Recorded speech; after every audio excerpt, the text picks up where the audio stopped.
Today I'm at Trinity College in Connecticut. I'm going to be holding a workshop with a small group of students to talk about unity and love and bringing everybody together. I just gave a lecture earlier in the auditorium. It went great, and so I'm still here, and we'll see how the rest of the day is going to shape up. All right, bye.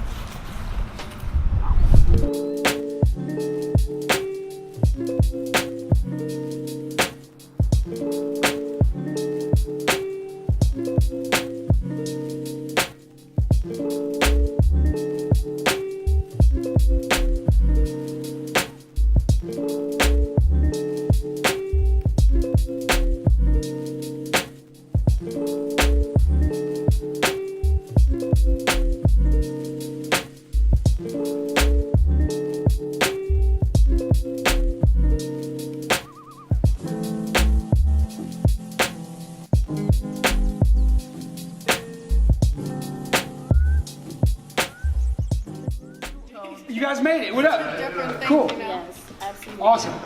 I didn't think you guys were gonna make it. Cool. Grab some food. Join us. Well, us, if we try to represent ourselves in society, people look at us weird, or people feel like, oh, we're just, talking BS. We don't have any backbone for ourselves. By being black or brown, period. Yes. Wow. You got it? Or are you worried about the net, or were you telling her right off? And when you get to that level of politics today, whether you're black, brown, white, there's no clean politician. Period. At that level. Whoa. No, at that level. You can try. Yes, I think Bernie tried.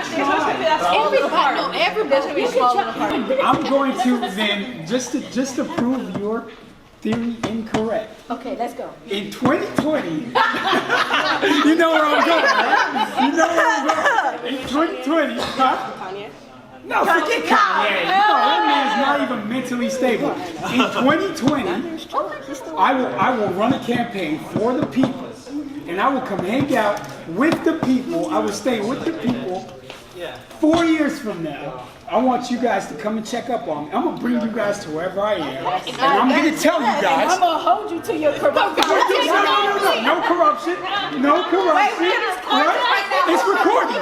It's recording. Make sure that's recording. We're getting this on tape. Okay, we're making disclaimers. Okay, so look, we're making this official right now that it is possible for a politician to run a non-corrupt campaign. No. Yes! Even if he doesn't get to the White House, at least he ran. Yes. Right? What are we talking about? I don't have to get the job. I'm just saying. Right, because I got on the ballot. I would get on the ballot. Just to say that I was on the ballot. No. I'm saying I will try to get as far as I can with it. But I'm saying is, when you get in, you have to make deals. No, I disagree. I think you can run a campaign with the power of the people. I think those things are important. Otherwise, we're going to keep dealing with these same issues over and over and over again. If we're just going to get upset, bust up some buildings, curse at each other, throw rocks, there's tear gas in the air, and then we all go home. So then what? We're just going to sit back and wait for the next shooting to happen, and then let's do it all over again. I don't believe in that. I believe that we can have real conversations to create change. So, I guess I was definitely You are not an trying to exception. start You are an exceptional mediator. So. Thank you. I'm trying my best. I'll just talk about my experience with these guys, with these runners. I mean, these are some of the best people you'll find on this campus, some of the most progressive, open-minded individuals that I think that Trinity College has to offer. And I mean that on both the men and the women's teams, I think. I'm in a freshman seminar class that's talking about the aging of America, and it's predominantly students from the New England, Massachusetts area. And I see a lot of views that upset me, and I know would upset some of these people here, just from an economic standpoint, from a political standpoint, certainly. And it's kind of hard to listen to, and sometimes I don't really know how to respond, because I think you're right. I think running and this sport, brings upon such a open-minded, liberal nature. Like, hey, I don't care who you are. I don't care about the color of your skin. I don't care who you love or anything like that. If you like to run, if you're fast, You're my brother. you can come along, Agreed. Like, that's great. You have a great outlook on stuff, man. I appreciate that. And I think it's kind of like she said, with having allies that are willing to speak up about things. And it sounds like you do that already in your classroom. And I think that's an example that people need to model just across the country, for people to say, hey, I may not understand the struggles of that group, but I'm aware of the issues that exist, and here are some ideas for change. And I think that's awesome, man. So thanks for your input on that. Appreciate it. Yeah. Thanks. I would say it's been a pretty challenging transition from the last presidency to this one, because I felt like it was just like you could like you just felt the campus just kind of like shift the day of the election or whatnot, and then it was just like coming back after the break. Of course, the inauguration had already taken place. It was just like I just like, for me personally, it just felt like everything was more like blunt, like the racism that was like right in your face. It was like right in your face, like, and I'm not saying that every student of the opposite color of me is racist, because that's not the case at Trinity. But like, you do come across kids that are just that they just don't care, and it's like the difference is like they get away with the things that they say versus like, is nobody telling them that it's not okay. That is not okay. Yeah. You know what I mean? And it's just like, for us, it's getting kind of exhausting seeing the same students. It's just like, it's getting tiring for us.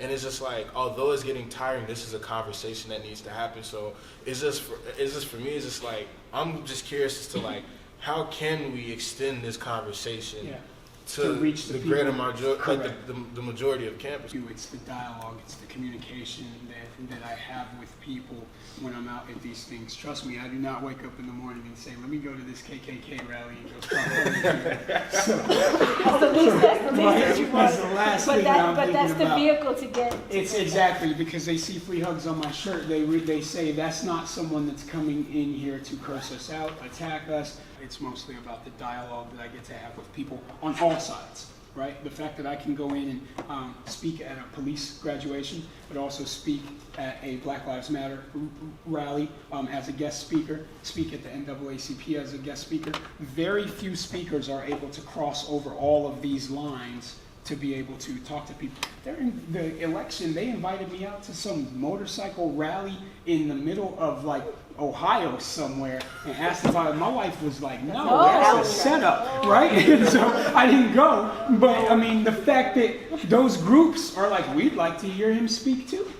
It's a complex issue, because like, at the same time, people here want to talk to people who don't look like them, but I shouldn't have to feel like I have to teach you, like that's figuring out the balance between, all right, is this a battle worth having, or is this like just gonna fall on deaf ears and I'm gonna just waste my time and waste my energy and all this stuff? I don't think you're ever wasting your time. No? No.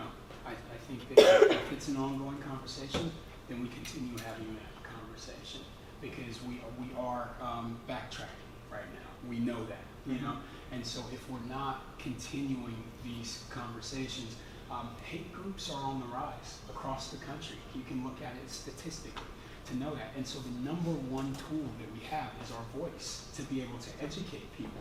Because it should not be cool to be racist, but right now it is, sadly. It's cool for people to take sides. That's what we've reverted to in society today. It should be cool to be the more inclusive, the more loving person, the person who just sees human beings as human beings.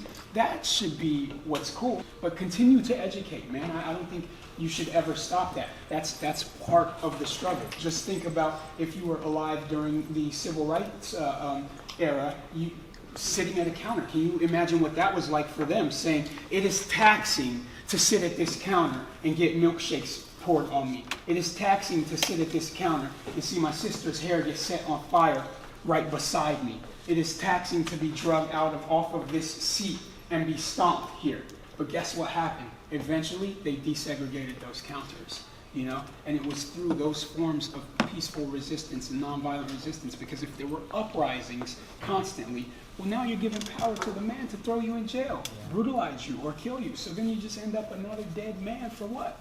you know? So I think that being able to educate, and I mean, and the dean said it earlier, that sometimes there is a time for that rattling some cages up a little bit, you know? You gotta be that young lady that says fuck that. Yeah, it's on, right? And that happens, right? And we know that. And I think there just needs to be balance, because at the same time that you have peace activists like me, you have the more radicals that might represent groups like Black Lives Matter, etc. And people say, well, Ken, what's your thoughts on them? They're just them and I'm just me, you know, just the same way there was a Martin Luther King and there was a Malcolm X, all trying to achieve the same goal, just different ways of doing it.